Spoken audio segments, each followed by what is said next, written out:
បងខ្ញុំសូមជម្រាបសួរដល់លោកគ្រូថ្ងៃនេះដែរខ្ញុំនឹងបង្ហាញអំពីការបង្រៀនសម្លេងថ្នាក់ទី4ដែលនិយាយអំពីការតែល្បាតទាក់ទងជាមួយនឹងរូបភាពស្ដីបងប្អូនអរគុណ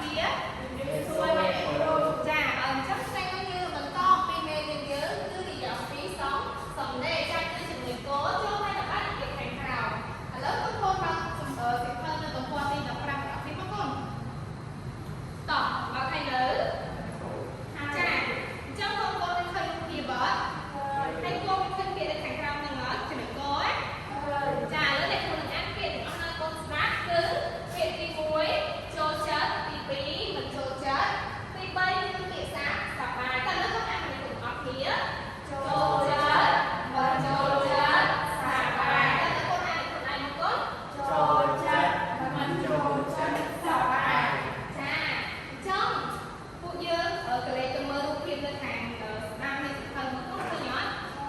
ចាអញ្ចឹងយើងនឹងតែល្បាតទាក់ទងជាមួយរូបភាពនឹងទាំងអស់គ្នាឥឡូវដំបូងគឺពាក្យចូលចិត្តអញ្ចឹងអ្នកគ្រូនឹងតែឲ្យកូនមើលថាពាក្យចូលចិត្តហ្នឹងគេតែបែបម៉េចឥឡូវអ្នកគ្រូនឹងតែកូនមើលណាអញ្ចឹងអ្នកគ្រូតែថាសំឲ្យគេសំចូលចិត្តសំចូលចិត្តលេងបាល់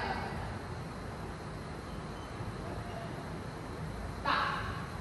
ឥឡូវអ្នកគ្រូតែងឲ្យហើយពាក្យទី1ចូលចិត្តគឺអ្នកគ្រូតែងថាសំចូលចិត្តលេងបាល់ចា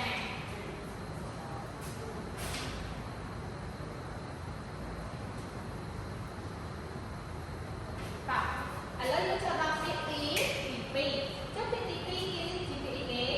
មិនចូលចិត្តចាឥឡូវយើងសាកតែទាំងអស់គ្នាមើលពាក្យមិនចូលចិត្តយើងអាចតែងថាម៉េចគាត់អីគេអាចតែងណាតែងតែគូមើលគាត់មិនចូលចិត្តការរត់ប្រណាំងទេ